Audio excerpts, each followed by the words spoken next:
Hello everyone, welcome back to our channel Jadaladivya. నేను మీ దివ్య అండి. ఈరోజు అయితే నేను పుదీనా పచ్చడి అయితే తయారు చేశానండి. పుదీనా పచ్చడి పిల్లలకైనా పెద్దలకైనా పుదీనా పచ్చడి తీసుకోవడం వల్ల మనకి ఆకలి అనేది బాగా పెరుగుతుందండి. ఈ పచ్చడిని ఎలా తయారు చేయాలో, ఏమేమి పదార్థాలు కావాలో చూసేద్దాము. ఇప్పుడు పుదీనా ఆకునైతే ఒక కట్ట తీసుకున్నానండి. చిన్న సైజు కట్టను తీసుకొని కడిగి శుభ్రంగా పెట్టుకున్నాను. అలాగే ఎండుమిర్చిని కూడా తీసుకున్నాను. చిన్నుల్లిపాయలు, అలాగే మెంతులు, ఆవాలు, జీలకర్ర, ఉప్పు, ధనియాలు, వీటన్నిటిని ఇప్పుడు ఫ్రై చేసుకోవాలి. ఎలా చేసుకోవాలి చూసిద్దాం. స్టవ్ మీద ప్యాన్ పెట్టేసుకుని ప్యాన్లోకి 3 table spoon or 2 table spoon ఆయిల్ని అయితే వేసుకున్నాను. వేసుకొని ఎండుమిర్చిని అయితే వేసేసుకున్నానండి. ఎండుమిర్చి కారాన్ని బట్టి ఉంటుంది కదా, వేసుకోండి. నాకైతే ఇవి మంటగానే ఉన్నాయి, అందుకని నేను కొంచెమే తీసుకున్నాను. ఒక 7-9 వరకు తీసుకున్నాను అనమాట.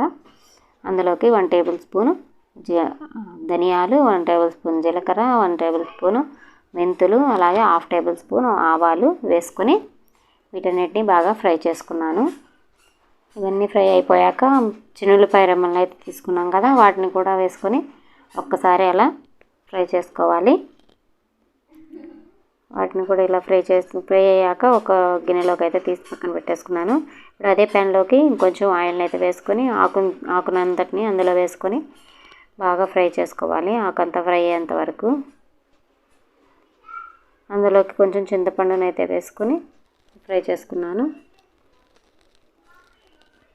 తేమ లేకుండా చూసుకోవాలండి. తేమ తగిలితే పాడైపోతుంది. ఇది ఎక్కువ రోజులు నిల్వ ఉంటుంది కదా, అందుకు తేమ లేకుండా నీరు అనేది తగలకుండా చూసుకోవాలి. దీన్ని వేగినాక అదంతటిని ఒక ప్లేట్లోకి అయితే తీసి పక్కన పెట్టేసుకున్నాను. ఇప్పుడు దీన్ని పక్కన పెట్టేసుకొని ముందుగా మనం వేయించి పెట్టుకున్నాం కదా మిర్చి, వాటన్నిటిని చల్లార్చుకోవాలి. చల్లారినాక ఒక మిక్సీ జార్ తీసుకొని ఆ చల్లారిన మిర్చి, మనం పోపు మసాలా దినుసులు అన్నీ వేసుకున్నాం కదా, ఆ దినుసులన్నీ అందులో వేసేసుకోవాలి. అందులోకి కొంచెం కల్లుప్పు అయితే వేస్తున్నానండి. మీరు సాల్ట్ అయినా వేసుకోవచ్చు. కల్లుప్పును వేసి బాగా మిక్సీ పట్టేసుకున్నాను. అందులోకి ఈ ఆకును కూడా వేసేస్తున్నానండి. ఆకు, చింతపండు కూడా వేసేస్తున్నాను. ఇది కూడా వేసి బాగా మిక్సీ పట్టేసుకోవాలి.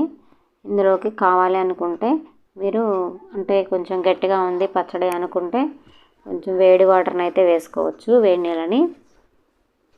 నేనైతే వేయలేదండి.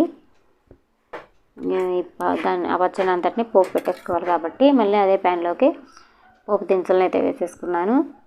ఆయిల్ వేసేసుకొని పోపు దినుసులు వేసుకొని వేయించుకోవాలి బాగా. అవి వేగాక 2 ఎండుమిర్చిలను అయితే తుంచేసుకొని ఇలా వేసాను. వేసి ఫ్రై చేసి అందులోకి పచ్చి కరివేపాకుని అయితే ఒక రమ్మని వేసానండి. కరివేపాకు ఇదంతా వేగాక పోపు అయితే రెడీ అయింది కదా. ఇప్పుడు ఈ పోపులోకి పచ్చడిని అయితే వేసేస్తున్నాను. కొంచెం ఆయిల్ ఎక్కువగానే వేసుకుంటే మనకి గట్టిగా లేకుండా ఉంటుందండి పచ్చడి. ఇంకా కొంచెం ఆయిల్ పడుతుంది, వేసుకోవచ్చు మీకు ఇష్టమైతే. ఇవ్వండి, పచ్చడి అయితే రెడీ అయిపోయింది. ఇంకంతేనండి, చాలా ఈజీగా టేస్టీగా పిల్లలకి ఎంతో ఆకలిని పెంచే పచ్చడి అనమాట. దీన్ని అయితే సర్వ్ చేసేసుకొని ఇంకా తినేయడమేనండి. చాలా నెల రోజుల పాటు నిల్వ ఉంటుంది ఇది. అంతేనండి. ఈ వీడియో కనుక మీకు నచ్చినట్లయితే ప్లీజ్ లైక్ చేయండి, షేర్ చేయండి.